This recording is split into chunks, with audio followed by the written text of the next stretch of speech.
Magandang araw sa inyo lahat. Ako nga pala si Mark Ivan B. Jr.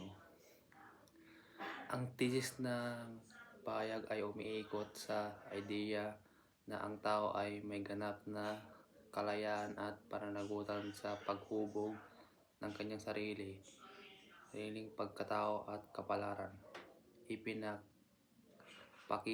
rito ang ako ay hindi basta-basta tinutukoy ng lipunan ng ibang tao o mga inasang sa paligid kundi sariling mga pasya at kilos. Ayon sa CP, ang pagtanggap sa sariling kalayaan ang pagiging ugat ng tunay na pag-iral ng tao. Natatanggi ang aking pagmimiron dahil ako ay lamang ang maaaring pagpasya kung sino ako at kung paano ako mabubuhay. Kapag hindi ko inaako ang responsibilidad sa aking mga desisyon, nawala ang aking pagiging tunay o otentiko. Ibig sabihin, hindi sapat na basta mabuhay lamang. Mahalaga may kamalayan ako sa aking mga pagpili at sa mga bunga nito. Makikita rin dito ang kalayaan ay hindi madali o landas na tuwid.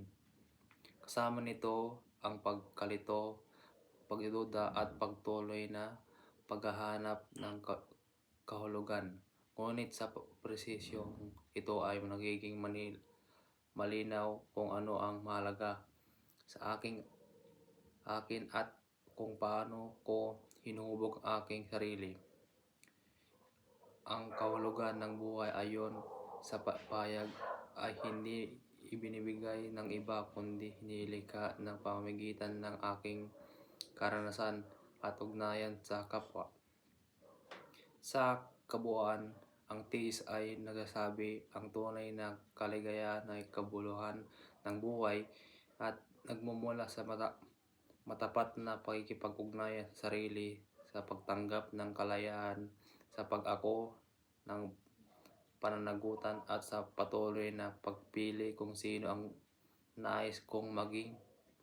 Ito ang nagsilbing gabay sa aking pamumuhay bilang isang malayang tao. At yun lang po. Thank you.